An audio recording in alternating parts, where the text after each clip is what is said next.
บายดีเมื่อทุกคนได้มีโอกาสได้มาลงแล้วเราก็สิไปรีวิวหลังคาใหม่เราได้จัดระบบใหม่เพื่อต้อนรับในฤดูฝนในช่วงนี้เนาะเราก็เลยได้ใส่หลังคาโอเคเดี๋ยวเราจะไปให้ไปหาทางไอ้แดงเลยเนาะสบายดีเนาะที่ทุกท่านวันนี้ทำค่ายผมวงดนตรีเทพชัยจะพารีวิวเรื่องราคารายการ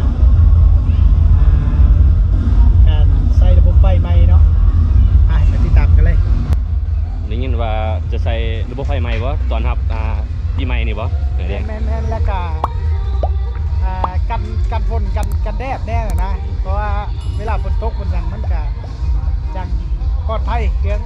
กินได้อีกนะนี่จะระบบไฟเนาะจะได้ตั้งระบบแบบใหม่ใช้ให้มันแบบมันเข้ากับหลังคาเนี่ยนะเพราะว่าการใช้ระบบไฟคนที่ใช้แบบเก่าซีมีประมาณนี้เนาะแล้วก็ตู้กับมื้อนี้กับที่ลงกับเป็นอันเก่าเนาะตู้เบสที่เก่าข้างละ12ข้างละ12ใบ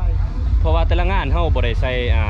หลังคาเพราะว่าต่อไปเฮาต้องใส่หลังคาหมดไว้แม่นละกันนี่ใส่กลางกันใส่นั้นปก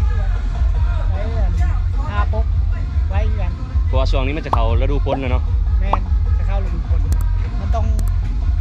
คิดจะความปลอดภัยไว้มาเป็นหลักเลยอยู่หันพอดีตั้งแต่วันที่14 15 16 17เต็มอิ่มเลยเนาะ4 มื้อ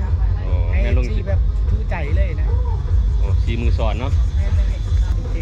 แล้วก็จะถามว่าเฮาจะวงนี้แม่นเฮาจะลงใส่อ้าย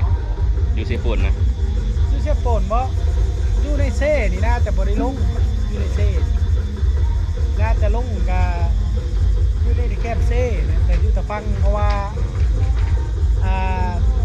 เรื่องความปลอดภัยถ้าสมมุติว่าห้องหนูตีลงไปสมมุติน้ำป่าไหลหลากมากเพื่อนของมันจะขนบรรทัดเลยมันจะอันตรายเข้าบกล้าเสี่ยงนะก็เลยบนมอเดียวแค่ตะพักเซ่ตอนนี้ก็ยังเบิ้งอยู่เดี๋ยวจะอัปเดตให้เบิ้งเนาะใกล้ๆเลยมันจะให้มันเข้ากับยุคกับสมัยมันเลยภาพลายว่าแต่เก้าลายนะเล็กของกรุงน่ะอยากได้แล้วแต่ผู้เข้าว่าได้เขาบริเวณหน้าไว้เลยได้เสาเลยจับเบิ้ลเนี่ยเสาจับเบิ้ลกระโตเลย4 เสาน่ะจับต่างลง